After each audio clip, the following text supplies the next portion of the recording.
Hello, and welcome to the Underpaid Gamers Podcast. My name is Tony. I'm with my friend and colleague, Justin. Yo, what's up? What is up, Justin? Not much, man. Cool. Today, we're going to talk about some things. Assassin's Creed trailer, Gamefly, possibly the Netflix of video games. Oh, I also have some news on some other things, specifically related to esports. And then also, if we have time, I'll go over my first impressions of Uncharted 4 and a secret. So, theme song.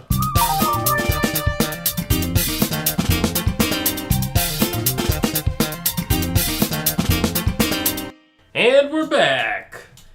Welcome, everybody. Welcome back. So From that awesome theme song. Yeah, I mean, that it is song the best. that is awesome. It is really, truly Welcome. the best composed intro song that has ever Some been may on. even say the Underpaid best Games. composed song of all time. Maybe. I've heard perhaps. that. I've heard that from one person in particular. Yeah. It was myself.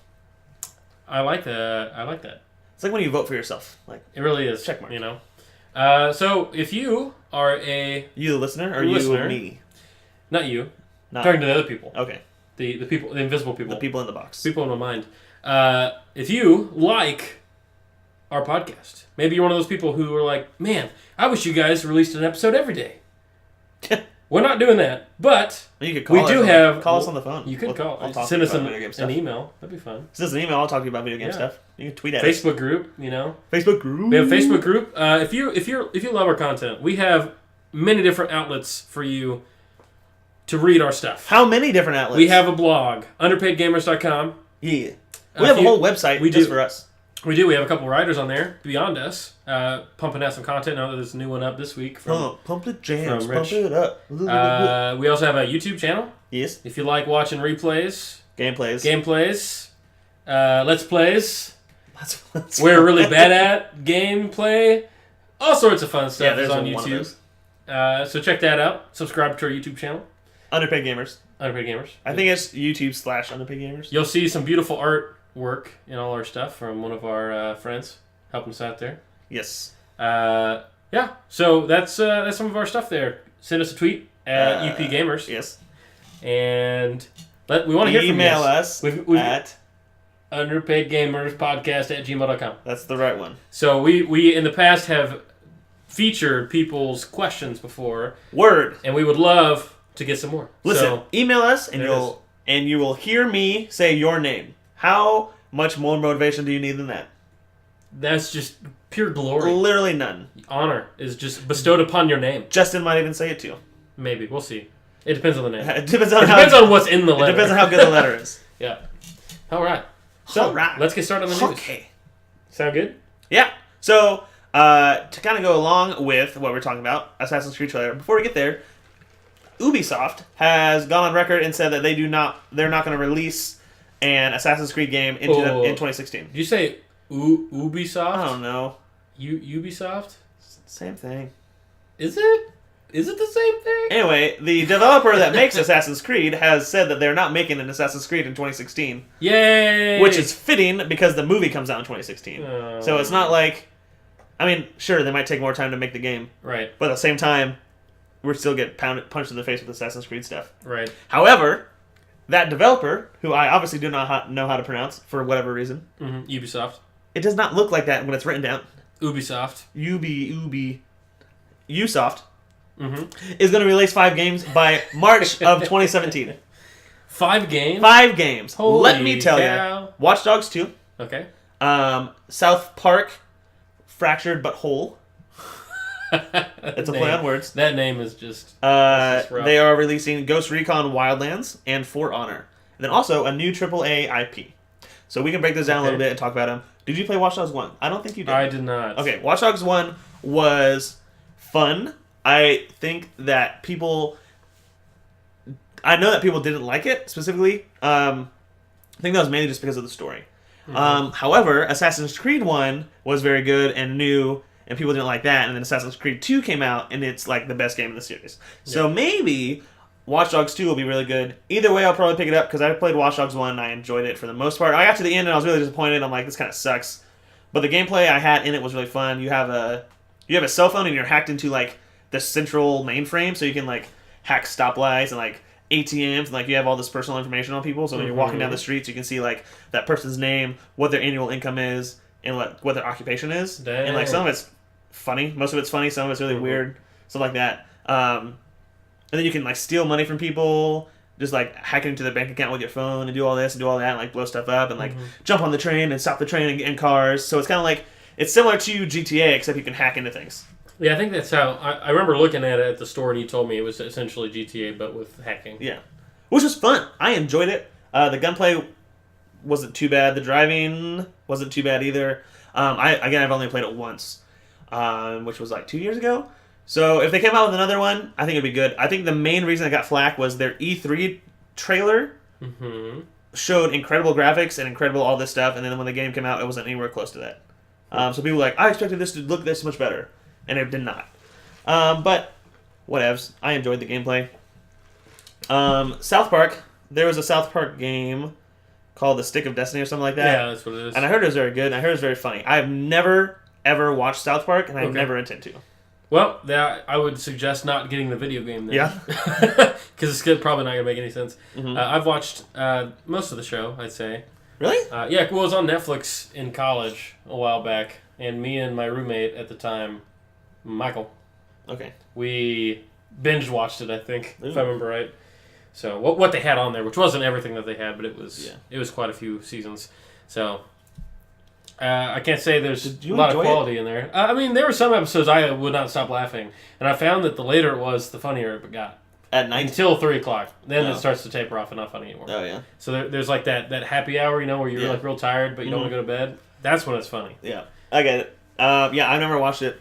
South Park to me almost falls in the same category as like Family Guy, where I'm like, I'm sure there's really good seasons, but there's probably at a certain point where it's just gone on for too long. Right, there's just too much. It's the same thing. Yeah, it's too much. So I'm just like, but it is funny because a lot of it is social commentary through the episodes. So like if you watch the more current episodes or something that you remember happening, it's like really funny what they're saying about about current events. Yep, still won't watch it.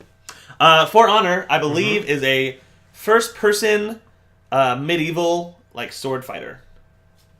If I'm correct. How about I look it up to make sure? No, I don't want to look it up. How about you just take my word for it? I'll take your word for it. I believe I saw a game like this, and I saw For Honor. I'm like, what the heck is this? It sounds like Chivalry, medieval warfare. It's kind of like that, except it's made by Ubisoft. Yeah, that one. Ubisoft. Whatever. Now I'm saying Ubisoft. So yeah, gotcha. So I think it will look. I mean, it looks better, and I think it looked very similar to Chivalry. And then updated graphics. Again, Ghost Recon Wildlands, I believe, it's a Ghost Recon, so it's kind of like Rainbow Six. Yeah. Kind of like a tactical shooter, but I believe it's open world, and it's cooperative. Wow. That's different. So I was told this by a friend a while ago that it's very similar, or it could be similar to Metal Gear Solid 5, except Rainbow Six open world cooperative. So imagine playing Metal Gear 5 with friends, which you can kind of do online, but not team deathmatch, just like open world. Wow. Could be fun. Yeah, I support open world things. I usually enjoy open world games. We have a group of people we play games with. Pretty regularly. And I like to say that we are not good cooperatively. I mean, sometimes I just think we do our own thing and we just talk the whole time. Yeah, but even like when we play games, like the most cooperative game we've played recently is Smite, for sure. Oh, yeah, kind of Smite, but kind of Rocket League and kind of Destiny. But in Smite, specifically, like, you have a common goal of beating the other team, but we don't use teamwork to get there. It's more like everyone does their own individual thing, and then we get there sometimes. Yeah. Like, we don't communicate very well. Like, Rocket League, exactly the same thing. Like, everyone just goes for the ball, and sometimes it goes in, sometimes it goes out. Yeah. More often than not, we lose because we don't communicate. Right. And then Destiny, again, just like... everybody's shooting around. Everyone shoot Fogoth or something like that. Yeah. Like, so, like, the group of friends we play with, I do not think are good cooperatively playing. Like, we can play together, but we don't for the glory, man. We're all just in it for the glory. You know? I mean, I've talked about that before. Like, when we play in Smite, and people are like, oh, I got a bad KD ratio. I'm like, don't freaking worry about it. Dude, I got the team. I'm team support. In Call of Duty, I used to play support all the time. You'd be like, hey, go guard that. And I'm like, sweet. I'm like, hey, go sit here at this lane. I'm like, okay. And then how many kills did you get against that? Not as many as you. Not as many as Tim, but that's all right. Yeah, but you win. held it down for the underground. Yeah, you know what? I'm cool with playing team sport. That's right. When I play Smite, I'm a support player sometimes. I play Juan Yu a lot, which we call Juan Pablo. Juan Pablo. And I mean, he's a whatever. Smite is Smite. We're really enjoying playing Smite right now. I need to get back on it. Smite is free to play for PS4, so you should download it if you have a PS4 and try it out. You should play with me. It's a MOBA. I see the thing. This last week, I've had like 2 hours to play video games. That's true. The whole week. The whole week, like not in a day, collectively over the course of the whole week. So I put 30 minutes on Ratchet and Clank, which I borrowed. So I got through the tutorial. How does that look? It looks beautiful. Yeah, it's a good game. What? You have an old. What are you playing on your computer monitor, or are you playing on your small TV? My TV. The Vizio. My HD TV. Yeah. That thing's old. Yeah, I've had it for 6 years now. What's the resolution on that? 1080p. Really? Mm-hmm. 1080p. Yep. I think my Asus is 1080i. I don't know. Yeah. So this one I specifically got because the professional players played on this, and I got this freshman or sophomore year of college. So it's been a couple of years. Yeah. But like, it holds up really well. Yeah, I mean, I have a Vizio. Yours thing is really small. I just didn't expect it to. It's a 19-inch, but no, it's good. I still think it has a good picture. Yeah. So. LCD? LED? I don't know. Not plasma. Definitely not plasma. No burn-in yet. Nope. That doesn't happen. This monitor is like $170. Really? Which is a good price. What brand is it? I can't see it. Splendid? Asus. Oh, Asus? Okay. No, that's the sticker I never took took off. off. Say, what is that? I've never heard that before. No, Asus, which is what they use in competitive tournaments. Yeah. Either that or BenQ monitors. Yeah. But this has lasted me a long time. This lasted me longer than like the PS3 because like the PS4 came out. Mm-hmm. I don't know. I'm super happy. If you're looking for a monitor, look up Asus. Yeah, I mean my gaming PC's monitor is Asus. When I was taking video gaming more seriously, as in like kind of when Black Ops 2 came out, and I was like really getting into like kind of competitive play, like wanting to be better than other people. Yeah. I was looking up all these specs and like all the recommendations. I think I remember you doing that. Mm-hmm. Like when we first met each other. What? Just like talking about competitive gaming. Oh yeah. And I remember you were getting real into that, and I think I remember you buying it. So I got this over Christmas break, but the monitor, like they said, like get a smallish monitor, like 23 inches is the biggest you want. Right. Yeah, because you told me that. Yeah. Because when you're playing shooters, you've got to be able to see everything. So if you have a huge screen, you got to like move your actual head and eyes to see things. But it's harder to take in everything without looking and missing something else. So yeah. So if you have a smaller monitor, you can see things with like the peripherals. Yeah, so, I like, know. Some people we play with play on like 50-inch TVs, and I'm like, no wonder you're not doing well. Yeah, I mean, I feel like big TVs for gaming have their place in certain genres, like RPGs. Like Rocket League, RPGs is fun, Uncharted. But if you're playing like a Smite, probably. Smite would probably be alright. But if you're playing like a Twitch shooter, you could say. Yeah. Like something like a fast reaction that you need to like take in everything really fast. Yeah, I agree. If you're trying to play super competitively, you need to be able to see everything. Like if you're trying to even like if you're playing like there's even competitive there's a difference like if you want to play and like have a really good score and do better than other people, I could almost consider that competitively. Like you're trying to compete. That's different from like professional play, but that's also different from like leisure play. Yeah. So like when I was playing Uncharted, leisure play. When I play Call of Duty, when I play Call of Duty, Battlefield, whatever, I'm trying to be competitive, trying to be the best in the lobby. Right. So I'm going to play competitively. Yep, so for sure, 23-inch monitor is probably the biggest you ever want to go. There's specifically one person I play with that used to play on a smaller TV, and he used to be really good at the games, and now he has upgraded to like a 50-inch TV, 45 or something like that. Yep. And like he's not as good. Yeah. But he also doesn't play as much anymore, so there's a lot of variables to it. But right. No, I don't think TV's a big thing. I think it's part of it, and it's what you're used to too. I know in the past people have come over and wanted to play like Black Ops 2 or something, and I've switched my PS4 to the big screen. Yeah. And it always throws me off because I'm so used to the small screen. And I mean I like this. I like having the small screen. Yeah. You know. And it's weird because I feel like naturally everybody wants the biggest and the best, but I think small for gaming is fine. You know. Definitely. Well, medium sized. Well, no, I guess 24 is kind of small. Or 23 is kind of small. But, like, it fits on a desk really well. My computer's, like, 18 inches. And then my monitor's, like, 23, 22, something like that. So, like, they fit right next to each other. Yeah. It looks nice. No, I think it's a good setup. What were we even talking about? Ubisoft. Yeah, we're talking about something about all that. So Wildlands, For Honor. The new AAA IP, they have not said what it is yet. But again, these 5 games are coming out in less than a year, by March 2017. Yeah. So whether it's holiday season November, whether it's something like right after the Assassin's Creed movie, which comes out in like December. Yeah, I mean, I feel like those two are the best times for it. Probably by November, because that's, prime time game shopping time. I don't think For Honor is going to sell very well. I think the South Park game will probably sell as well as the first one did, which, I don't know, might have been mediocre. Yeah, I mean, I've heard really good things about it. It had a niche, I think. Yeah. I think the new AAA IP will be whatever, I don't know. Well, I mean, we don't have enough information on that, but we'll see how it goes, Ghost Recon. Disney Infinity. I know. I'm sorry, I read it and I reacted before you said what it was. Right. I was pausing for dramatic effect. Disney Infinity is no longer being made and is no longer profitable. They have stopped making it and are disbanding it. That's crazy. I know. I read that this week and I was like, "What?" Yeah, like that came out of left field, but I know, because I mean, from walking through the grocery store or any store I go to, any store that has an electronics section, like it looks like they have great product out there. Yeah, but and it's got all those recognizable characters, But then competition is huge. Right, with Highlanders, Skylanders.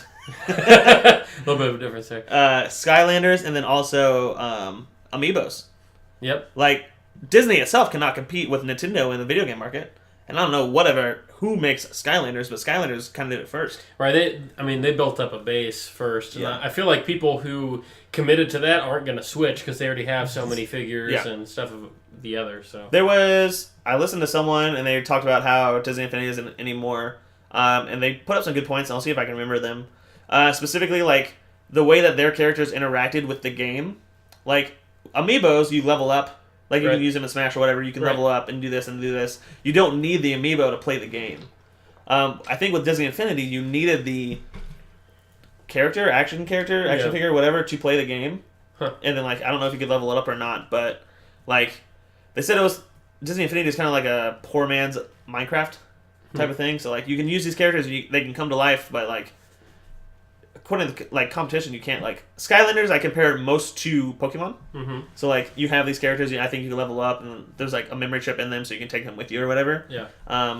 Amiibos, you don't need to play the games. Mm-hmm. Like you have Smash 4, you don't have Amiibos. It's in addition to whatever it is. I've played Disney Infinity before. Yeah. At a friend's house, he had it, and we played for probably an hour and a half. Mm-hmm. To me, it just seemed like a Lego game, just like different art style. Yeah.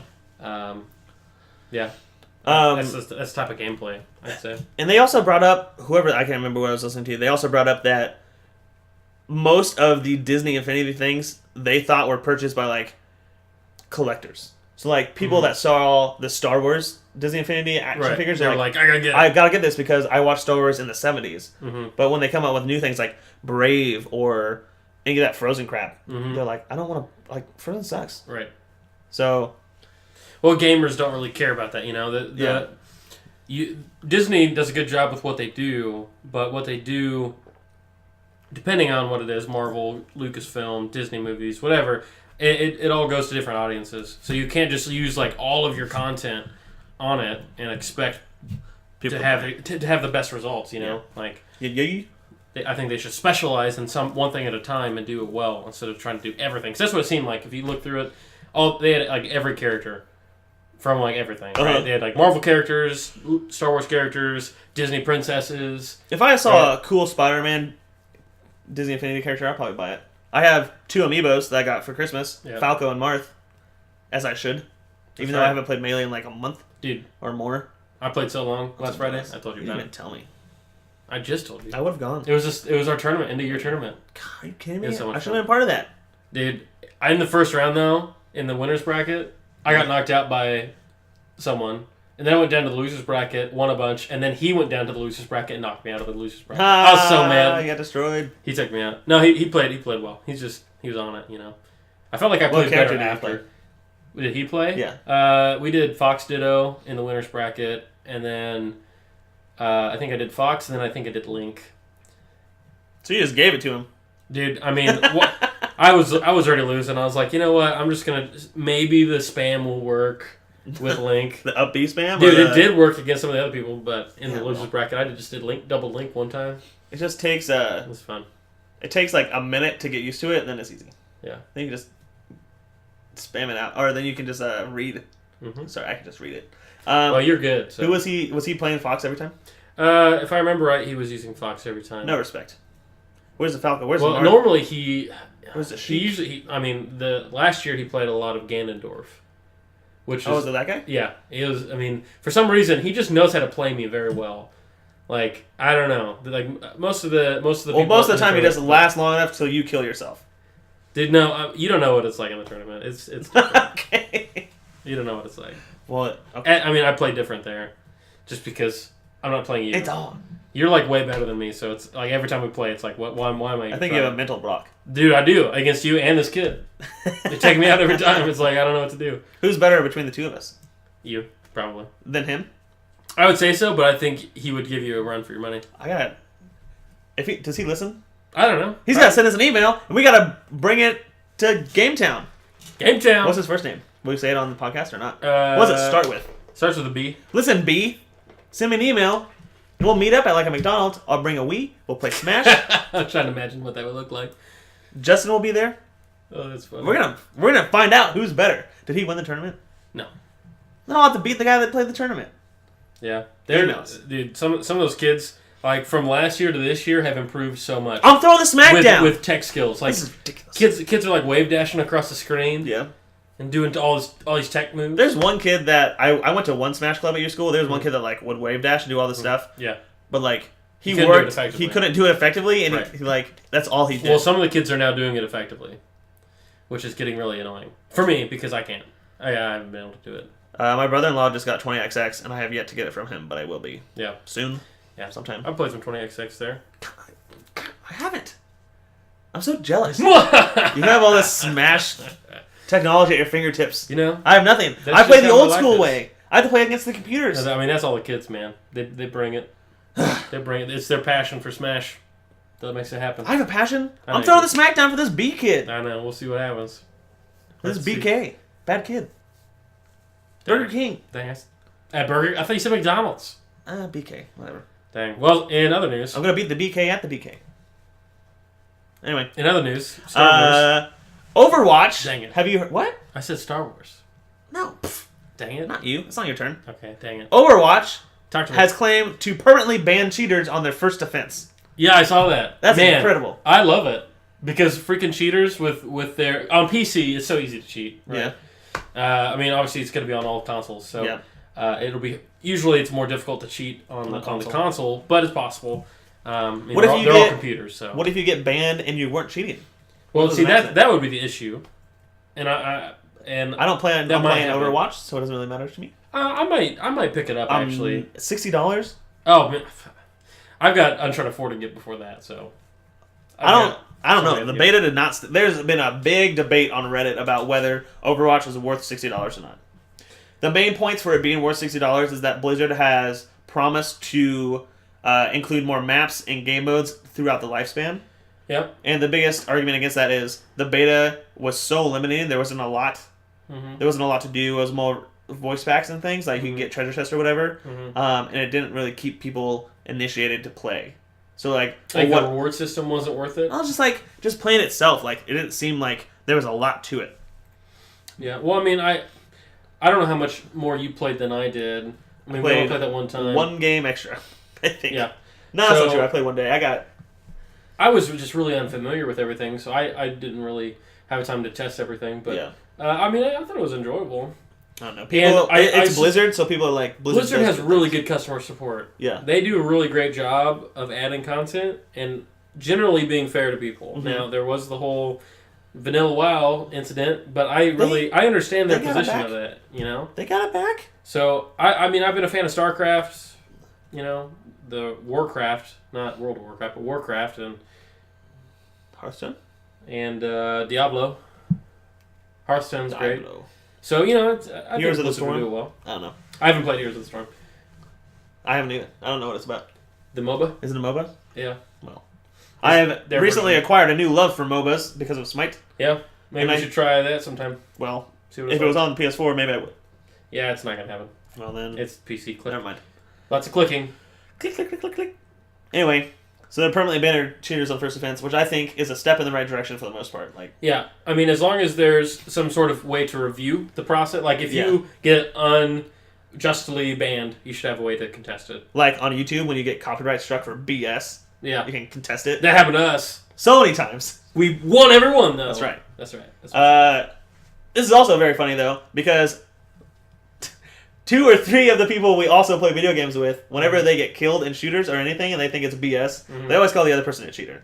There's no way he would have killed me fair in a 1-on-1 gunfight. He must be cheating. Well, I mean, that originates, with Screen Looker, before all that. So, I mean, that's just how you play. I know. I mean, it's never your fault. It's your teammate, it's flag, it's something. If our friends were in charge of banning people for cheating, everybody would be banned. It would only be us playing the game. That's right. So that's fun. Let's do my thing, and then you can do your thing. Yay. Modern Warfare Trilogy was outed by the Best Buy website. It is going to be releasing on May 16th of 2016, only for PS3 and Xbox 360. What? So, as we talked about before, Infinite Warfare is coming out with a Modern Warfare Remastered for the PS4. Yep. You have to buy $90 worth of Call of Duty stuff to get this Modern Warfare Remastered because it's the special edition and only has 10 multiplayer maps. However, they're making Modern Warfare Trilogy, all 3 games in one, 3 discs for last gen. For the last gen. That's coming out this week. Technically, tomorrow from when we're recording. Yeah, whatever. But May 16th, Monday, when this posts, it'll be out in Best Buy. Not doing it. We just watched a video of what Black Ops 3 looks like on last gen versus this gen, and it's a bunch of crap. Well, I mean, once you take the step into the next gen, and we're pretty far into this gen, right? Yes. This isn't brand new. Yeah. It's PS4 and Xbox. Don't make any more games for the PS3 and Xbox 360. Right. Don't make a new game for that's not on PS4 and Xbox One and expect me to go back. I'm not going to step backwards. Yeah. Unless it's like some classic game that's old, right? They said it's $30, and it comes with the Modern Warfare 2 Stimulus map pack. So I assume there's multiplayer on it. So maybe that'll be worth it, because these games did originally come on that system. Yeah. So it probably can't be any worse than what the actual game was. You get all 3 of them at once. I doubt the servers are going to be that good. Yeah, I mean, we watched, what was that, FaZe? I don't remember who it was. I think that was FaZe Apex. I don't watch FaZe, but... Either way, I mean, he was on the Xbox 360 playing some old Black Ops 3. Black Ops 3. The host kept migrating on him. So, I mean, that was annoying. That's the most recent game. Yeah. So, I can't imagine what the server support's going to be. Modern Warfare Remastered is coming out for PS4. They should have just... They probably should have just scrapped Infinity Warfare, whatever it's called. Infinity Warfare. Infinite Warfare. I'm going between Marvel and Call of Duty right now. They should have scrapped the new Call of Duty and just made the trilogy for next gen. Yeah. And they probably would have sold more. They could even sell the trilogy for $90 and people would have bought it. Probably. People are going to buy this for $90. They don't even want Infinite Warfare. Right. I mean, that's what common consensus is. People think Battlefield 1 is going to slap Infinite Warfare in the face. It already has. And people are only going to be buying the Call of Duty game for the remastered. And it already has. If you go to YouTube... I mean, the likes on the video... Infinite Warfare has the most dislikes of any video game ever. And Battlefield 1 has the most. I don't know if it has the most, but last time I checked, it was 1.3 million likes. And Call of Duty was 1.3 million dislikes. Yeah. That's crazy. People have been wanting a World War shooter... For what? For a couple of years now. Well, they just keep pushing into future. Everything's futuristic. Which makes sense. I get it. But people don't like the jumping. It's just the same thing over... But the thing is, you shouldn't do a future game, and then another future game, and then another future game. You're saturating us with the same content over and over and over again. How many times can you do futuristic stuff? I mean, Halo did it first. I mean, that's first, the whole world. Halo did it the most first. That's their setting. Right. And that makes sense for Halo. Yeah. I think that's different. Call of Duty, I mean, it's Modern Warfare, and then they just keep... And they try to make it, semi-realistic. Yeah. But Black Ops 2 was the first one to do it, and I think they did it well. It was 2025 or something like that. Yeah. So it wasn't that far in the future. But then after that, they just kept going and going and going. Right. Just Well, it's just with Destiny was futuristic sci-fi. Halos have been out forever. Infinite Warfare is going to be futuristic. Advanced Warfare was futuristic. This is how I felt about zombie games. Just saturated? Yeah, just zombie after zombie. And I felt that, and then The Last of Us came out. And The Last of Us is fantastic. But it came out like right at the end of the zombie saturation. Like there'd been like Left 4 Dead, Call of Duty Zombies. They've been pushing zombies for like 5 years. And then The Last of Us came out. But now there's not really any other zombie games that I've noticed. I mean, there's that I even pay attention to. Other than the Walking Dead episodes, Telltale Games. Other than those, I don't really know. I guess Zombie U for Wii U came out. If you remember that. I mean, every Call of Duty game now has zombies because people like that. Yeah. I don't like that game style. I liked it a long time ago. Before. I liked it in college when everybody would come into the same room, be like, "Who could survive the longest?" And we had like on our little whiteboard in the hallway, we had who recently had the highest score. That was always fun. That's right. That's also the very first Melee tournament we ever had, and you printed off prizes, and I got second. That's right, you did. I beat you officially. Not because you're better than me. I mean, that was a quote. Tony, yeah, that's funny, Tony. That's good. Yeah, so Battlefield 1 is blowing Infinity Warfare out of the water. Infinite Warfare. Mm-hmm. I didn't care. I mean, I played Modern Warfare a lot. I'm definitely not going to buy it. Not for $90. No, it's not worth it. Maybe $30. I mean, this just keeps me in my trend of buying every other Call of Duty. Yeah. I mean, that's what I've been doing, so. Well, I really enjoyed Black Ops 3, then they started the supply drops, and now I'm like, I'm not touching that anymore. The roulette system is just too much. Yeah, I'm just like, this is dumb. So I'm kind of like all Call of Duty'd out, and I know that this is like the time of year when that happens for most people. They're like, oh, you're just following the COD cycle, then in 2 months you'll be excited for the new one. I'm like, not if they have supply drops. Like I don't trust Activision anymore because they said they weren't going to monetize this, and they said they weren't going to put new guns in it. It's only going to be cosmetic. And then they did the exact opposite of what they said. Well, that's just the problem. The DLC can be a good thing, but it can also be a terrible thing. Yeah. And Activision made it a terrible thing. Yeah, I mean, it's just milking us more, right? Because you can now buy that currency so you can get supply drops. So all those moms are mad when they look at their credit card because their kid stole it, and then $700 missing. $700 worth of in-game currency for Call of Duty's gone. You know what I'm talking about. I know what you're talking about. So, so Infinite Warfare is going to space. Yep. I think they're going to see Han Solo. There's a joke. I'm going to cut you off before you answer that question. Okay. There's a joke, a meme, something I saw on the internet that I thought was funny, and it said, "We're in a time where Call of Duty has space battles and Battlefront does not.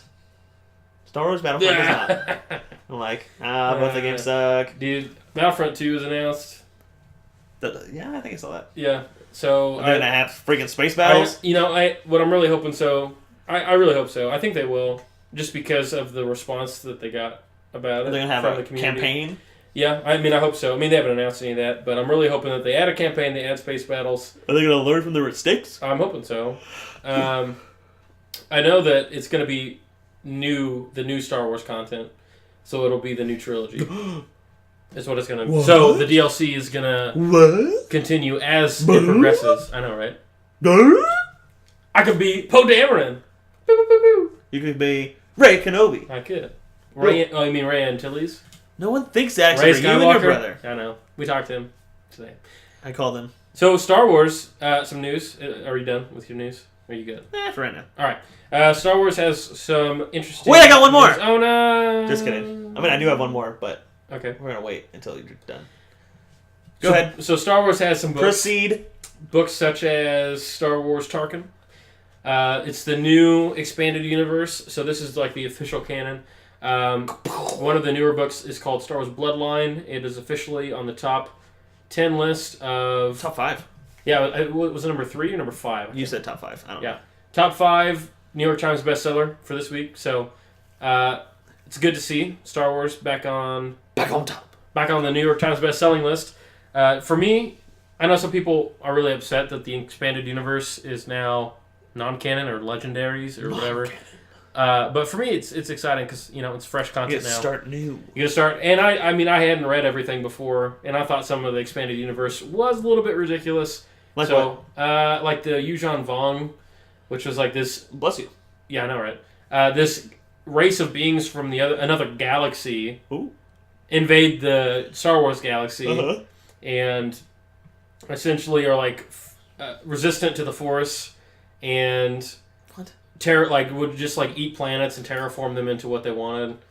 And it was almost like they were like by... What did they terraform them into? Different. I mean, just like more habitable for them. It's like was it like that pony ride at the playground? It has a big coil on the bottom, and you go back and forth on it. And if you wait too much, you go like all the way back. No, dang. It's not that happy. So it was that. And so how they get Luke Skywalker gets absolutely ridiculous in the expanded universe. Like his power is crazy. He can like force push like a whole army by himself. I don't. And like he fits himself inside of a box in one of those books. What? Like a small like box like this big. So does Luke Skywalker defeat these terraformers? Yeah. Because his force is so powerful that it overwhelms them. That's dumb. Yeah, I know, right?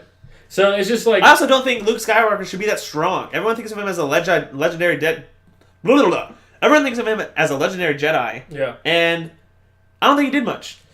Well, I mean, compared to the he's a good pilot, I guess. I mean, in the story, it makes sense for him to be one of the strongest Jedi, right? I mean, as strong as Anakin. And his trilogy? Yeah. And 4, 5, and 6? Yeah. There's like 6 Jedi! Of course he's going to be top 5. Yoda's dead. Obi-Wan's dead. That's immediately top 4. Right. Well, I mean, that's easy to say, but Anakin killed them all, and then he defeats Anakin. So. He didn't kill Yoda. And dude, the Emperor Darth Vader kind of killed himself. Dude. He did kill himself. He wiped out everyone so Luke Skywalker could be on top. Luke hardly did anything. The Tony Hanstruck! Vader! So I said your last name now. What? What? What did you say? I think I said your last name. They know it. It's on the Facebook page. Vader kills Obi-Wan. Yes. Yoda's dead. Well, Vader kills himself. Vader kills the Emperor. Vader does not kill himself. He jumps through the hole in the floor and kills himself. What are you talking about? When he throws the Emperor down. He does not jump does he through die? the hole. He dies from the lightning from the Emperor. Clearly we've seen different movies. Clearly I am the Star Wars expert here. This is a crazy fan theory. How does Darth Vader die? Darth Vader dies when he picks up the Emperor as he's lightning shocking Luke. Yes. He picks him up, and the lightning shock goes through his body, and it like fries all the instruments, apparently. Sure. And when he throws him in, you can see it going through his body. Sure. Now, he's already injured from his fight with Luke, which Luke defeated him, cut off his hand, remember? Because Luke cuts I remember off his the hand. Because someone always loses a hand. And then Luke was like, look at my hand. Then he looked at Darth Vader's hand. He's like, I'm becoming Darth Vader. And so he throws away his lightsaber. Emperor shocks him. And then Darth Vader sees the Emperor light. Shark? Emperor shocks Luke. And then Darth Vader's like, no! He's like, my son! Back to the light side. And he throws Emperor down the pit. Light side. Right. You have a theory about light, and I like, but I don't remember what it is right now. We'll get to it after I rank Living Jedi. Oh, gosh. So, when does Vader die? Vader dies at the end of 6. Yeah, but how? He gets shocked. Does he fall in the hole or not? No. Does he just lay there and he takes off his mask? He's like, look how ugly I am. He goes, Luke helps him down to the hangar. He tries to get Darth Vader to leave with him, but Darth Vader knows he's dying, so Captain goes down he's with like, stop. He's like, stop. Part of the ship, part of the crew. Bootstraps. I seriously used that quote this week, and they just looked at me. They're like, what? I was like, part of the ship, part of the crew. Is Pirates of the Caribbean too old for your students? Yeah, I think so. Ooh. I mean, it's like one of those older trilogies, like older series now that nobody watches. Oh my gosh, that's so I mean, weird. none of them know Lord of the Rings either. They're like, what? What's that? I'm like, I do like bonus questions. Do you have 4 weeks worth of time to show them all the movies? No. I don't. Summer school, Lord of the Rings. I know, right? Anyway, so when does Vader die? Vader dies at the end of episode 6. When he's in the hangar bay, Luke's trying to get him to escape. They're at the foot of the shuttle. What shuttle? The shuttle that Luke steals to escape. Okay. And he's like, wait, take this mask so I can see you with my own eyes. He takes off the mask. He sees him. He dies. Luke drags his corpse onto the shuttle, flies down to Endor. They do the end. I remember his demasking, and I don't remember any of this, him dragging his body. Well, you don't see him dragging on there. Okay. You just see his body on the pyre on Endor. So yes, I remember that. You just assume that somehow he got the body there. I'm assuming he just dragged him up the ramp. So who's the only Jedi that's alive? Luke? At that point, it's Luke. Number 1! There he is. That's it! All the competition. Skywalker conspiracy to be number 1. I'm saying, he's the only one. Of course he's the strongest. 1 of 1. He outlived these people. Doesn't mean he's stronger. Who do you think... He defeats Anakin. He defeats... Vader. He defeats Vader. I'm not going to call him Anakin. Okay. Because... He defeats Darth Vader, who killed all those Jedi. All the ones who missed the purge, he went and killed them all. Killed Obi-Wan. Obi-Wan's an awesome Jedi. He is, but Obi-Wan also gave up. Well, so he sacrificed himself. You can't be like, oh, Vader killed Obi-Wan because it was a fair fight, Obi-Wan's just like, nope, not gonna fight you, to give Luke time to get away. There was that, and I think part of his transformation into the Ghost, like I think that kind of went into it somehow, like him sacrificing himself. I don't know exactly how that works. Yoda has a ghost. He didn't sacrifice crap. True. And Qui-Gon has a ghost apparently. Last time I watched Star Wars, when Yoda dies, I fell asleep. That whole it felt like a 20-minute scene where he's talking to Luke. I'm like, I really want to watch this, but this is so boring. There is another Skywalker. That part? Yeah, whatever. Yeah, he says that. I can quote most of the movie. Okay, so 5 Jedi to begin with in the original trilogy, 4, 5, 6. Obi-Wan, Yoda, Vader / Anakin, Luke, and the Emperor. 4 of them die. Luke, my pinky finger, he wins. The smallest one, wins by default. Wins by forfeit. You're still just ignoring... Wins by forfeit. You're still ignoring the fact that he fought Darth Vader and beat him. He cut off his hand. He beat him. He could have killed him, but he chose not to because he's a Jedi. He threw away his lightsaber instead of doing the finishing blow. He said, I will not turn or whatever. And the Emperor's like, fine, then you will die. And then he shocks him. I'll have to rewatch the scene and see how well Vader is fighting. Because I know Vader is struggling with some internal stuff. And Luke's just like, I'm going to kill you. Dude, he does the classic. He's the first one in the order of movies to throw his lightsaber. He does the lightsaber throw and brings down the platform that Luke's up on. It's so cool. Yeah. I love that fight scene. So we can definitely have this debate later. Yeah. But I think that people think Luke is much stronger than he is. And very specifically, from the story you just told me. Well, the expanded universe, I think, it blows it way out of proportion. Yeah. Now, I think Luke is a very strong Jedi. Maybe in the top 5 of all time, right? But why? But not that strong, because he's a Skywalker. The Skywalkers are unique. Okay, he's half Skywalker. Fathered by the Force. He's half Skywalker. He's half Skywalker, like Goten is half a Saiyan. Right. Now, Goten's super strong, and so is Gohan. I was going to say, Gohan is the strongest one. He's half human, half Saiyan. Come on. Also, at the end of The Force Awakens, spoilers, I guess. Yeah. Luke's there, and it's like, spoilers. You're the strongest Jedi. Like, she doesn't say that, but everyone's like, where's Luke? Because he's so strong. I'm like, he didn't start being a Jedi until he was 16. When normally Jedi start when they're super young. True. So he's missed out on 16 years. Then he trains with Yoda for 3 years, and he trains by himself. I don't know if... Clearly, he must have some self-discipline to train for that long, but I don't necessarily see that in the movies. Yeah. Well, we really don't get to see, grown-up Luke, you know? The original trilogy is only a few years long in terms of the storyline. It's 4. I think it's 3 or 4. 4 years, 3 or 4. Throughout all 3. And so we don't get to see what he turns into. We know that Obi-Wan and Yoda are both ghosts. We know from the Clone Wars TV show at the end that Qui-Gon can do his voice. He can't form an actual ghost, but he teaches Yoda how to do it. So he can talk to them. So we know he can still commune with them and learn from them. Qui-Gon or Luke? Luke can still learn from them. He can find Jedi holocrons.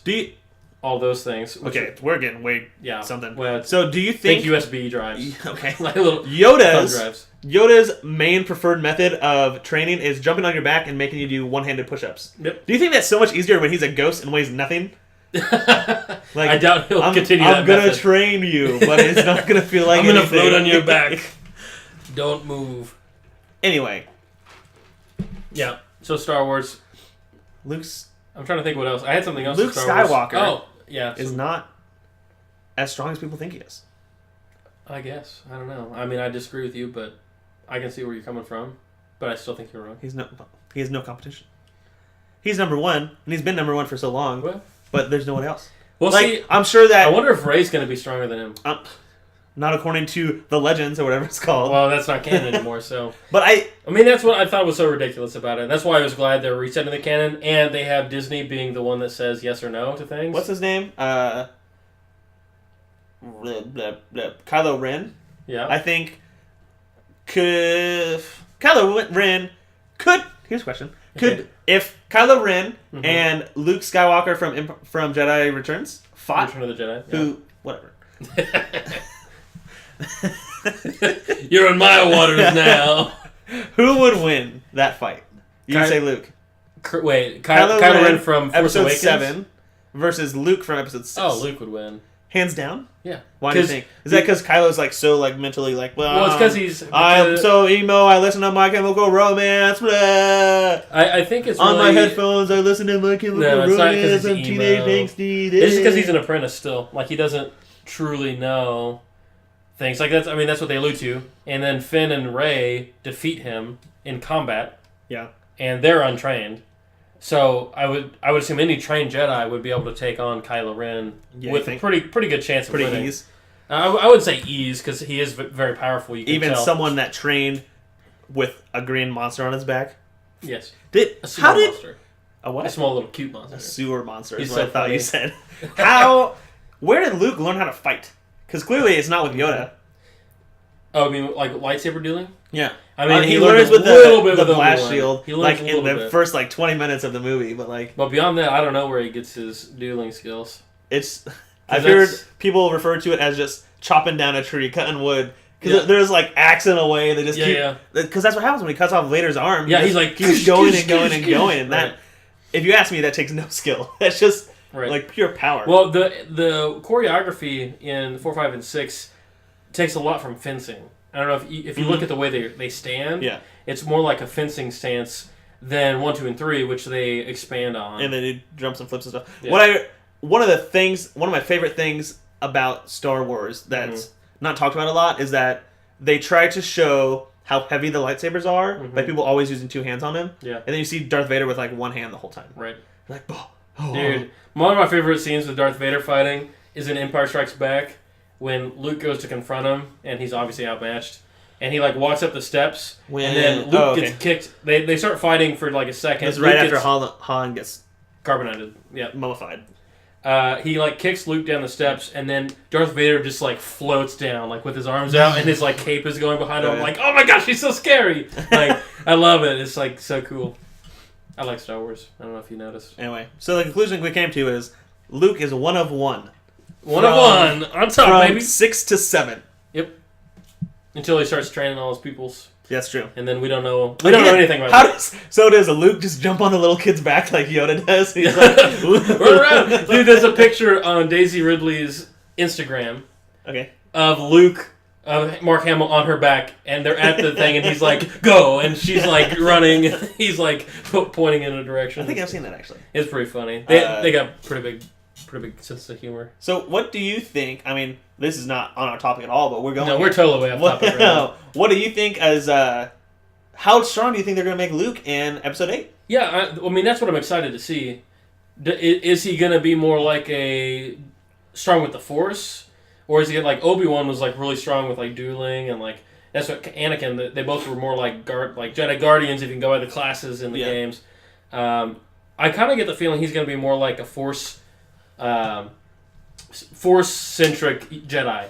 You know, like Yoda is Force-centric because he like meditates all the time. Like the fact that he was at that Jedi temple, he sought it out and hid there for X amount of years. Like it sounds to me like he's focusing more on the Force and like learning how to learn from it. And so is that maybe that he's already mastered his physical art and now he wants to learn more about the Force? Yeah, I mean, I think perhaps he has to have some physicality to survive for that long by himself. But very true. I mean, I saw that island. There's no food on that island. Not really. So how is that happening? To get to see, I don't know. I'm so excited for the new one. I keep reading tweets from like John Boyega and all those guys, and one of the more recent ones, he said that I think it's Rian Johnson, the new director for 8, not Abrams, but the one that's doing 8. He said you shouldn't expect the same thing as The Force Awakens. Yeah.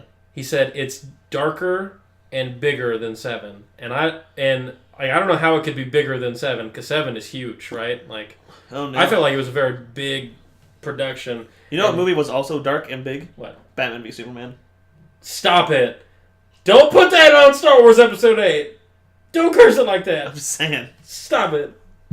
I'm really excited. He also downplayed him and Daisy Ridley's or Rey and Finn's romantic relationship. The internet's like going crazy about them. They think that he and her are gonna be like a thing, couple, and he kind of downplayed that with some tweets too. Like, no, we're not doing He's like, well, it's not really gonna be the emphasis here. And then Poe Dameron tweeted that all of them are gonna face a test, a really hard test in the new one.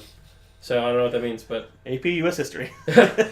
here's 100 points of multiple choice questions. If it's anything like my college marketing exams, it's going to be 50 multiple choice questions, 4 short answer, and 2 essays that you have to do in 50 minutes. Oh gosh, is it a blue book essay too? No. I don't know what that is. It's like a little blue book you write in. It's no, these are essay questions written by the professor that encompass so many different things. That's fun. And you have to do it in an hour, and I'm like, this is so hard.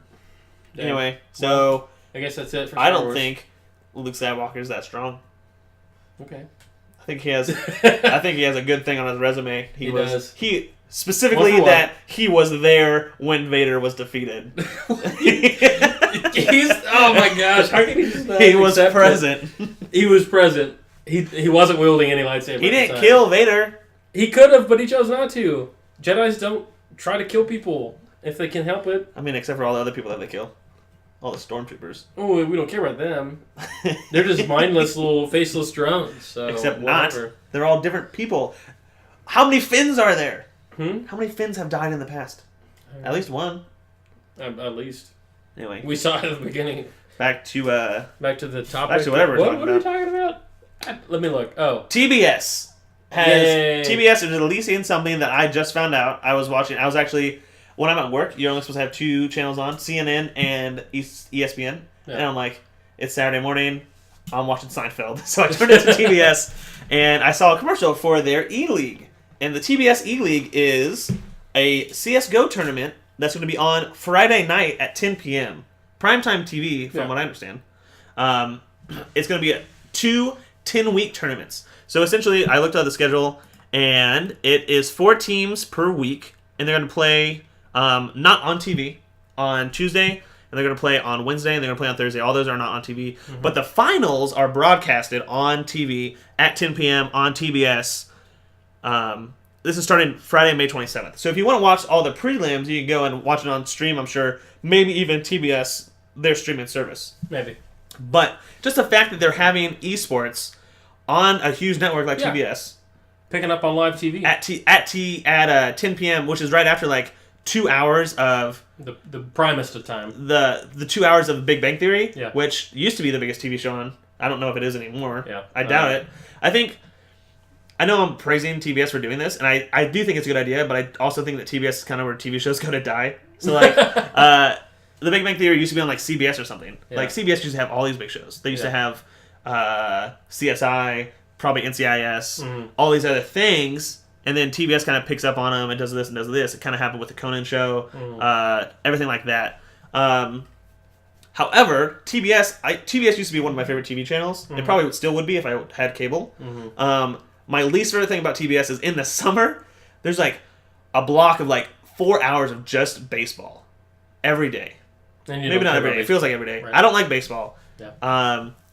But if they had blocks of esports, I'm like, heck yeah, dude. I mean, that looks like what it's going to, and they're getting in on the ground floor, which is good for them. And it sounds like that really diversifies TBS because they have sports. Yeah. Now they have esports. They have some sports. I mean, I've seen and baseball. Probably basketball too. I think there have been basketball games on there.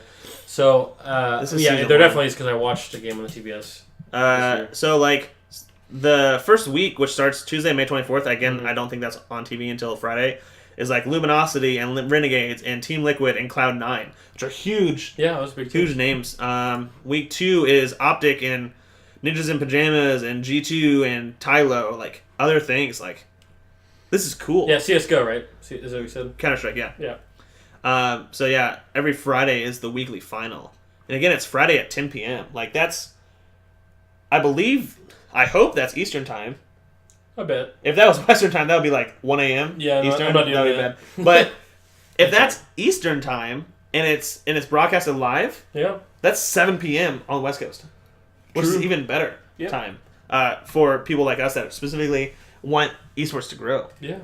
But I just found this, and I just looked it up today, and we looked it up, and I'm super excited. Yeah, and I mean part of this, I mean, it's obviously growth. We've seen growth in that. We've watched as Twitch has exploded into an amazing service. We've seen YouTube gaming start, right? There's Activision has their own website that I don't ever go to, and there are a lot of options now for streaming. And I was reading an article. I think The last Counter-Strike tournament had more viewers than the Super Bowl. It had like 36 million people. I don't agree. I don't know if that's right. We had a big conversation on our Facebook about that. If you remember. Not you and me and somebody else. Yeah. And he said something very similar to that, and I said, "Well, no, I mean, that's different." I'm serious, but there are so many people who watch it. Yes, there are a lot of people that watch it, but it's not concurrent. It's very hard to compare. I'm not saying like a live event, but like not at one specific time. But you know what we could do? We could find out how many people are watching it right now when we go to Twitch for one of our favorite segments. Oh my gosh, we've done this in like 2 weeks. Tell them about it. Favorite segment is Where's Destiny on Twitch? I'll turn my volume down. Because we have Super Smash Bros. On the front page. What's up? In the past, we've liked to deride, badger, if you will, Destiny, because we played so many hours on it and we got tired of it and we think it's dumb now. So we like to see where it's at. I'm guessing it's 20. Number 13. Oh, dang it. There. Above Dark Souls 3. Yeah. FIFA 16. Uncharted 4.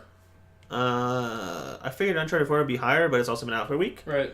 Below the obvious Counter-Strike, League of Legends, Hearthstone, Dota 2, WoW, Doom, which is still new, Black Ops 3. Minecraft. I mean, right. It's kind of, I guess it's right where I expect it to be. Counter-Strike right now has 361,000 viewers. Yep.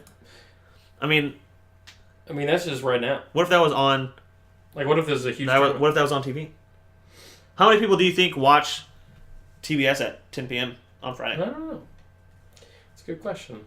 I mean, the availability and the popularity of cable TV is way higher than Twitch, right? Like, my parents don't know what Twitch is. Yeah, that's right. true. There's a big portion of you the can scroll population. through channels on TV. Right. You can do that on Twitch too, but it's easier on TV. Right. And it's easier to stumble upon something on TV. It's just set up in our culture that TV is so accessible. Like, everybody knows TV. Yeah. Everybody knows how to use it. Everybody knows what it is, how to find stuff. And so Twitch is not the same as that. So I really feel like Twitch is really for people under, like, 30, maybe 35, who know what gaming is. People say the average gamer is like 30, 35. And I'm like, that can't be true. Dude, I don't know. I know, like, I had some friends' dads who were, like, the original gamers back in the Atari days. Do they still play? My uncle still has his Atari, his very first one. But does he still play? Yeah, I mean, he doesn't play as much as we play. Yeah. But he does play games from time to time. And I just talked to one of my friends' dad that I grew up with, and I was like, what'd you think of Fallout 4? And he was like, yeah, dude, I put like 200 hours on it. And he's like a pastor at a church. He's like the most recent thing I did in Fallout 4 was go to Diamond City and do one quest. I mean, I still need to go through all the stuff. The Far Harbor DLC is coming out soon. I saw that. The trailer looked really Blood and Wine, I think is what it's called for Witcher 3. Yeah. By June, I think. I still haven't beat that game. Yeah, I'm not going to beat that game. I got the Skelly guy. I did not. I could have, but I didn't want to.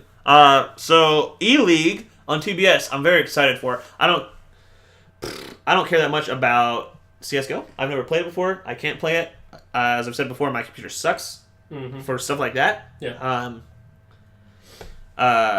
If you hear the fan in the background, that's my computer just idling. It struggles sometimes. It's literally on books right now to give the fan some more room. Yeah. But I'm super excited for that. That'd be super fun to see. CS:GO is one of the main esports that continually has tournaments. There's like a tournament like every weekend, everything like this. So seems like it, yeah.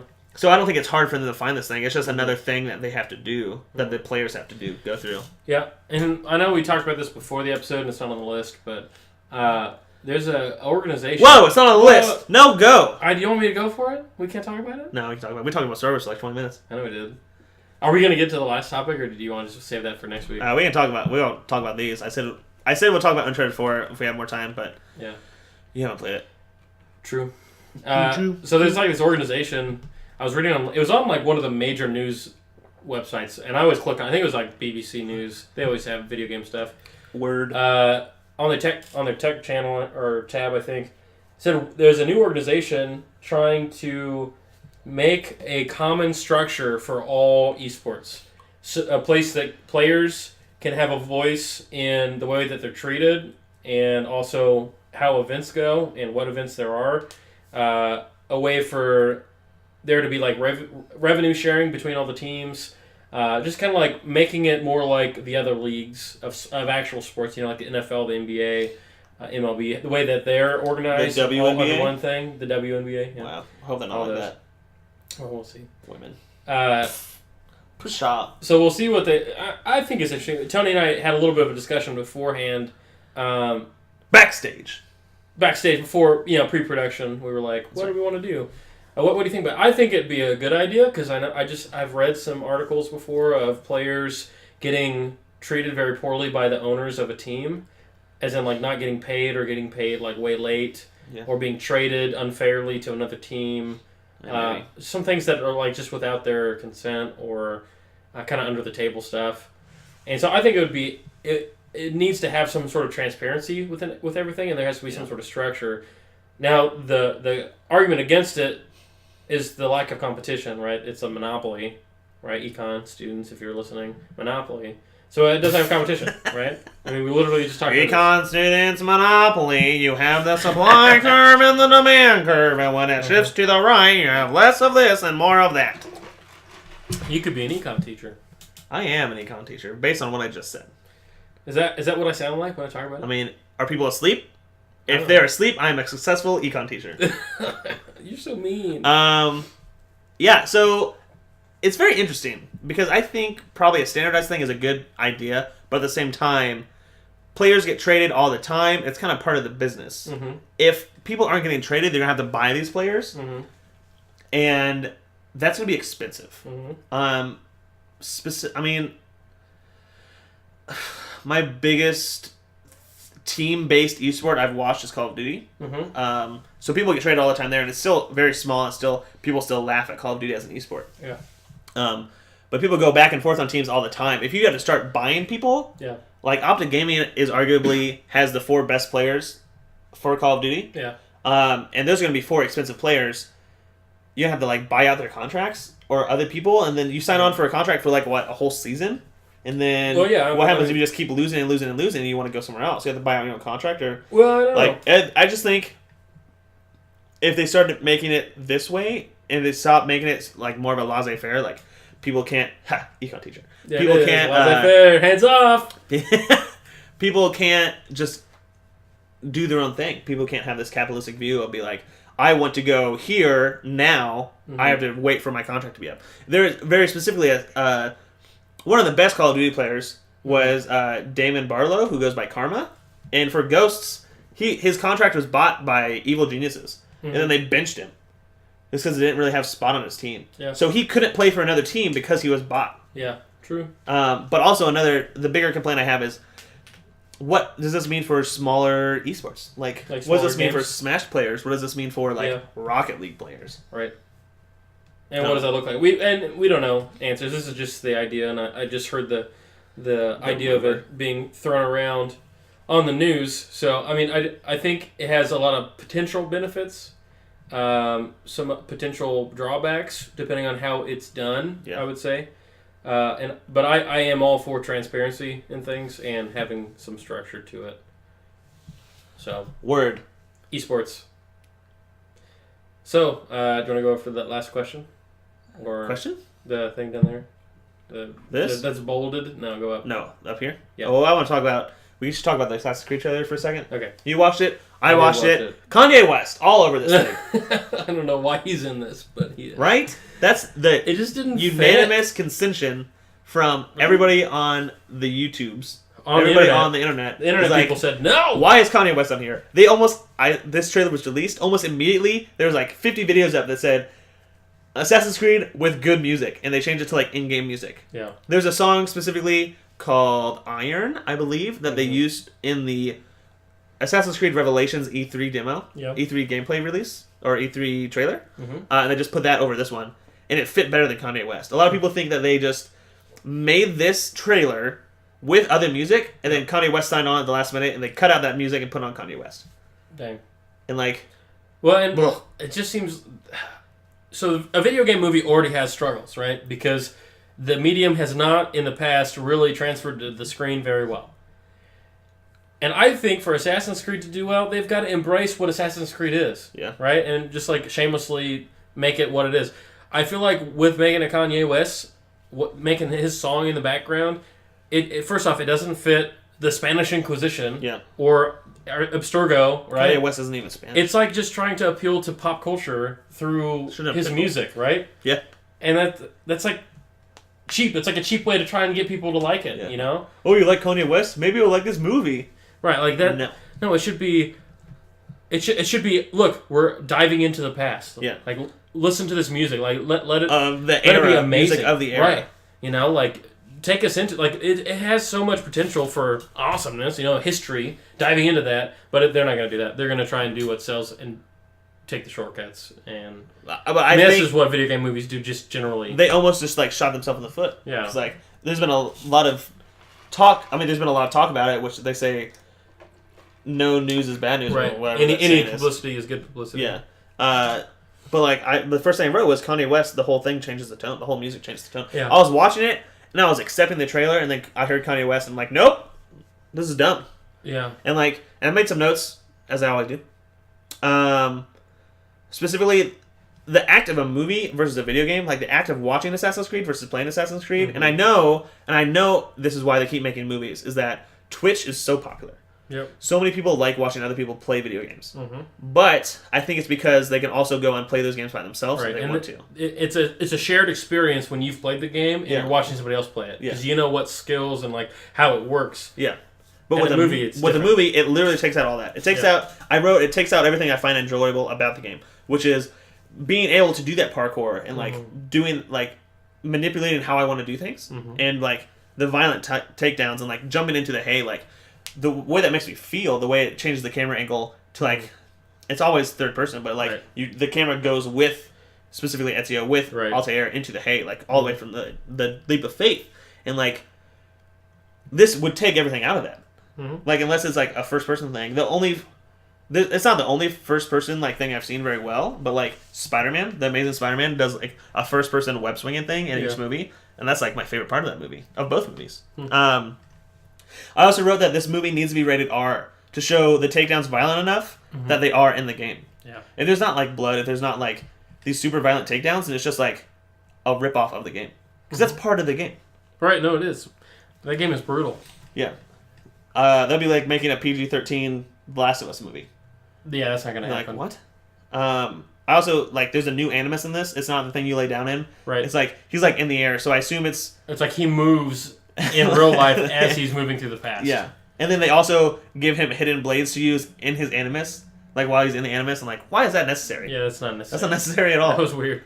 And maybe they'll explain it or something. I also wrote that the best part of Assassin's Creed 1 was discovering that Abstergo was Templar. Right. And that was such a twist. That you're tailing it apart from the inside. Yeah. And in the trailer, it already shows that Abstergo is like evil from the get-go. Right. Well, and that was fun in the first game. Every time you'd get pulled out of the animus, you could like find hidden meaning, clues. Like hidden clues in your room, like somebody before you had like written in blood on the wall or something like. And you had to like try and piece it together, and people were like, "What does this mean?" And then going from that to the second one, like people had all these theories. Yeah, that was fun, and I feel like it's been running on the ground now. They overdid it because being out of the game is literally. They should just make an Assassin's Creed where you're just in that time period. Yeah, like you don't need the modern day stuff. And then his last thought was just that the biggest problem with video game movies is just a lack of gameplay, which is the biggest complaint about Ratchet and Clank movie was that like, okay, I've seen the cutscene, I want to play that level. Oh no, I can't. It's a movie. Yeah. Like because when you're playing Ratchet and Clank, it already feels like you're watching a movie, but there's also the breaks where you get to shoot things. Yeah. You get to whack things with your wrench. Like what part of this Assassin's Creed movie do I get to jump on top of someone from like 3 stories up and kill them? Right. No part. I almost feel like a video game movie to have success would really have to not mirror a game, but just take place in the same world, like in Elder Scrolls, some commonplace that we all know and have a story within it that's like a real movie. Yeah. But not something that we have already played, because then we just want to play the game, right? Like instead of watching it, because it's. I feel like storytelling in a video game is different than in a movie, and I feel like if you try and tell the same story with a movie that you've done with a video game, you're gonna have conflict there. and it's just not going to work out very well. I don't think it's like synonymous. I think they can have this friction between that. I was tired of Assassin's Creed before they announced the movie. Now I'm more tired of it. The only hope I have for video game movies now is the World of Warcraft movie, which is not a game I've ever played. And I don't know how that's going to turn out. Yeah. But at the same, like... It's kind of up in the air right now. Michael Fassbender is in Assassin's Creed. Yeah. For those of you who don't know, which might even be you, Justin, he is Magneto. Yep. And the trilogies. I recognized him. I thought I saw... I can't remember. Viggo Mortensen? Is that his name? No. Yes. Aragorn? Yeah. Viggo Mortensen? Yes, that's it. I thought I saw him in a quick cut. I haven't looked on IMDb to see if he's actually I didn't see him, but doesn't mean he's not there. I thought I either saw him or someone that looks just like him. But like at the same time, maybe that could have just been Michael Fassbender with a beard. True. Could have been. So I just don't know, like, how much of this, because even in the trailer it shows them cutting back and forth from the past to the present day with the Animus. Like, like, is this going to be a movie where they discover the hidden secret of something in the movie and then they like finalize it, like finish it? Because like in Assassin's Creed that takes like 25 hours. In the movie it's going to take like an hour and a half. Right. And then just the parkour, like the fun part of Assassin's Creed is not watching people do parkour. It's the fact that I can choose my own path to do this. And in this, you're just watching people do parkour. Like, I've watched a good amount of parkour videos, and I'm like, that's super cool that you can do that. But this is a movie. Like, doing real-life parkour and doing parkour in a movie are completely different. Because obviously there's stuntmen in movies. There's special effects in movies. Like, there's not that in some of these parkour videos that you can see on YouTube. Right. So... Yep. That summarizes our expectations for that movie. Well, I was listening to Pandora today at work. Talk to me about it. Which was the first time I had ever listened to Pandora because for whatever reason it was not working on my phone for like 3 months. Pandora like updated and then like for the next 3 months just didn't work. So I gave it a try again. Was listening to my Huey Lewis in the News station, which is fantastic. Got a commercial for Gamefly. And Gamefly, the commercial essentially said, you can do a 1 month free trial, 30-day free trial, and essentially you rent a game, you play it as long as you like, put it back in your mailbox, pick another game. Once we get that first game back, we will send you another game, play that for as long as you like, put it in the mailbox, do the same thing over and over again. And I thought, man, that sounds exactly how Netflix did when they first started. And now, I just realized that you just told me. Right. Gamefly has a streaming capability that you can stream games to your TV at home if you have a specific TV from their website, from their whatever. You can pay for it. You can do all that. So what I first thought was Gamefly is possibly the Netflix of video games, especially if you're going to a more digital version of games as things are being pushed. Things are kind of getting pushed away from the disc-based release and might only be digital copies now. Which I don't like. I like discs. I don't like it either, but if that means that Gamefly could be the same thing as like Netflix, and you could pay for this and rent a game or whatever, just stream a game on your PS4, on your Xbox, on your whatever. Kind of like PlayStation Now. Kind of like PlayStation Now. But new games. But new games, like current games, like just like exactly like Netflix, except with video games. Like that's a good idea. Yeah, and they already have a version of this for PC games with the streaming service. It's a limited list of games. It looked like there were about 50 newer games that were part of the program. And I read some reviews about it that said that it depends, like really if the service is worth it or not, depends on your internet connectivity. If you don't have a good internet connection, you'll get lag. And you'll also, sometimes it'll like freeze and then you'll skip a little bit and so you'll miss part of it. So if you're playing like the article I was reading said like if you're playing a racing game, it really sucks because you really need to have those like fast reflexes to be able to do well in the turns and everything. And so it can be difficult. So it really depends on your internet connection. But I love the idea of it, right? Like you don't have to have the hardware to play the game. You just have to be able to have internet and some like it's either smart TVs or there's like the Amazon Fire Stick. You can use those, and you download the app, and then you can do it. So it sounds interesting to me. It sounds awesome, but I don't know if it actually works as well as it does. But I have had friends before use Gamefly, the monthly service. What do I think of that? Because I always like, that's a good idea. I don't want to pay for it. Yeah, I only heard good things about it. Mm-hmm. If you have the time to play the games, It's been around forever. it has been. I mean, it's been around since I was in middle school. I think it's the first time I heard of it. What do you mean? If you don't have time, you can rent it you can have it for as long as you like. Right, but you still pay the monthly cost. Fee. Right? So I don't know what it is either. If the monthly fee, I don't think the monthly fee is $30. Right. But if the monthly fee is $30, you have a game for 2 months. Right. You then just bought the game, which you have to release. You have to give back. Yeah. Essentially. So I mean, if you're pretty adamant on playing a game over and beating it, I feel like it could be a really good deal to do this. Uh-huh. I personally like to own games just because I'm a hoard. I have all my games. I hoard all my video games, even my old ones. I've got boxes in my closet. I literally want another bookshelf. Well, essentially what I want to do is take this hutch off my desk and just have the flat, and then put a bookshelf with all my games on it, which is what I had in college. Yeah. Well, it's just like sometimes you get that feeling like you want to play something. Like, what do I want to play? Let me look through my collection and see. And maybe you don't play through the whole game again, but maybe you just play for a while. 100% you do not play through the whole game again. Dude, I have before. Sometimes. What game? Final Fantasy 9. Final Fantasy 7. Those really? old ones. Yeah. Those take forever. I know. I loved it. I've played... No, I don't think there's anything up here. I mean, that's why... I mean, RPGs, I feel like, have replay value. Most of them. Yes. So that's what the games that I play again. When I go... I mean, See, if I'm going to replay... Not always, but if I'm going to replay a game, I kind of want it to be short. Almost. I don't know. It depends. Yeah, it's whatever. It depends on what you like about it. If you like the scratched. story of the game, then experiencing the story again is just like reading a book again, you know? There's speaking of Uncharted, although we're not going to get to this topic, there is an Explorer mode on Uncharted, which essentially says, this is for people that don't want to be bogged down by mechanics and just want to experience the story of Uncharted. That's awesome. So it's like the very easy mode. Dude, that sounds really good for adults who don't know how to play video games. So there's... Well, I mean, I don't know how you get to Uncharted 4 without playing any of the games before, because you definitely need to play the games before to understand what's happening. To understand what's happening, you 100% need to play the games before. Okay. Like, if you picked up Uncharted 4 and it's your first Uncharted game, like, you'll enjoy the story. Like, but you'll miss out on a lot. 60%. Yeah. If you played the other three before, like I made you do. Dude, I play them all in a month. Yeah. You'll enjoy the story much more, 100%. I'm excited for it. Anyway, Gamefly, I think it'd be cool if Gamefly was, if you could and I know you said you could stream it to your TV from their computer, but if you could stream it from your system and then run it through your system's hardware, run it through that internet connection instead of streaming it from them, I think that'd be cool. Essentially, like PlayStation Now, or whatever it's called, you just rent that game from them, you download it to your system for a specific amount of time. Yeah, I don't know how they would do that, but without people being able to steal it, like hacking it. But that would be interesting.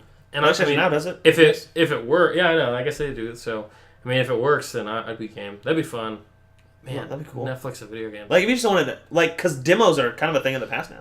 Yeah, they are. Let me just rent this game for a day or two and I'll play it. Yep. Kind of like Redbox. To go back to Smite, you can rent gods in Smite for a day, a week. Or just buy them outright. Yeah. With the in-game currency, not actual currency. Well, you can do that too, but... Redbox... Some people do not like Redbox. Some people think Redbox is stupid. I think Redbox is brilliant. No, I think it's a good idea. I use it. I use it too, but I think their argument for it is, why don't you just get out of line?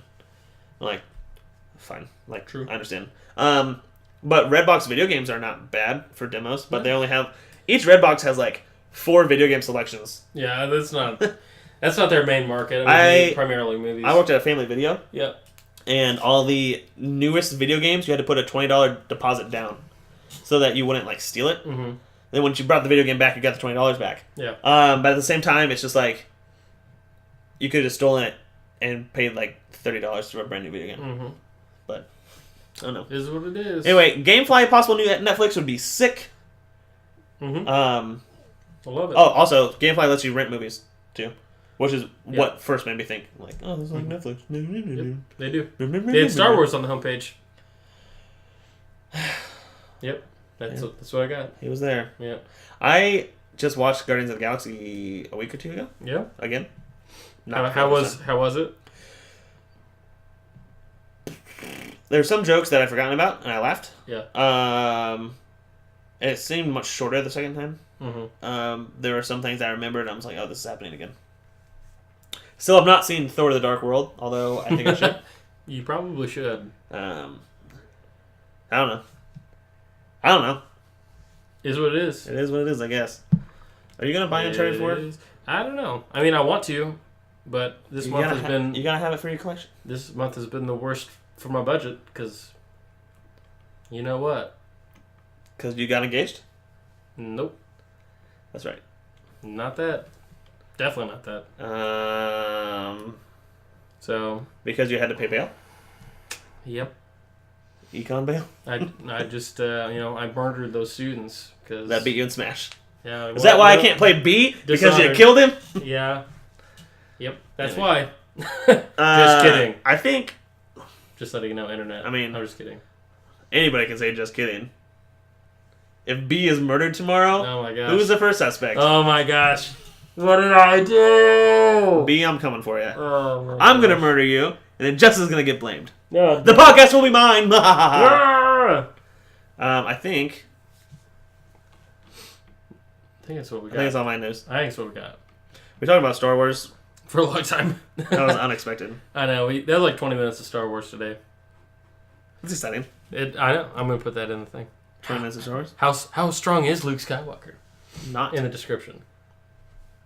How wrong is Tony in Star Wars? Luke Skywalker is one of one. He is equally the strongest and the weakest. I choose to think of him as the weakest. All right. Well, if you guys have questions, comments, we want to join the conversation, feel free to leave comments. Send us tweets. Leave comments on SoundCloud at the timestamp. Right. You could even do that on mobile, I found out. Yep. So that's fun because we can see exactly what you're listening to when you comment, so we know which part of the conversation you're joining in. Yes. You can tweet at UP Gamers Podcast. No, UP Gamers. Yeah, UP Gamers Podcast at that. If you're going to Twitter.com or you press the bird-looking thing on your phone and you go to the search functionality and you search for @ UP Gamers Podcast, you will find our Twitter. It has our sticky note design avatar thingy. By the lovely... Emily. Yes. Yep. Not your Emily, though. Not the other Emily. Yep. There's more than one. Yep. I think you just said this, but I'll say it again. Okay. You can email us at underpaidgamerspodcast@gmail.com. True. If you could rate and review us on any of the things that you listen to, that would help us a lot. Whichever service you did, do that. Just do it. And we're on Google Play now. Just give it whatever you want. We're on iTunes. We're on SoundCloud. We're on Stitcher. If you're an avid iTunes hater, like I know some people are that have Samsung Android phones, yep. Google Play it up. Yep. We're there. Be Search like, for us. Man, I hate iTunes. I wish I could listen to the Underpaid Gamers, but I have a Samsung. I have an Android phone. Oh, wait. What's this? They're on Google Play now? Yep. What? How much does that cost? It costs the same amount as it does on iTunes. $0 and 0 cents. cents. Nothing. It's free. It's free. Download it for free 1,000 times. Yep. On your 1,000th time, it'll still be free. Yep. Every time in between, it's going to be free. Yep. YouTube, Underpaid Gamers. That's our channel. It used to be Underpaid Gamers Podcast. Now we changed it to Underpaid Gamers. Yep. Do not be confused with Underpaid Gamers NZ. Yep. They're from New Zealand. They have 2 videos. They are not us. Nope. And they're really Look for our sticky note. Yep. Look for the sticky note logo, and you'll see it. We're on SoundCloud, which might be where you're listening right now. Just search for Underpaid Gamers Podcast. Yep. We're on iTunes. Search for Underpaid Gamers Podcast. We're on other things. Yep. The Google Play Store. Yep. Search for Underpaid Gamers Podcast. Yep. Just search for us. Go to Google and type in Underpaid Gamers Podcast. We're the first page and a half is us. Pretty much. And then I did that at work. I was talking to my boss, and I'm like, he has a record shop, and he could not find his own record shop on Google. And then I looked it up, and I'm like, you're the first 2 hits. Like, what are you searching? And then I'm like, well, I'm going to look up Underpaid Gamers. First page and a half, it was awesome. And halfway down the second page, we were mentioned in an article, or we were mentioned like in a different place, where they're like, listen to this. It was our Smash episode. Oh, nice. Like, listen to this about what they think of the Smash or something like that. Seriously? Yeah. That's awesome. Like, that's cool. I didn't know that. All right. This is the Google Play link. HTTPS. I'm not going to do that. Okay, don't do that. All right, thanks for listening, guys. We'll catch you guys next week. Catch you on the flip side. Luke is one of one.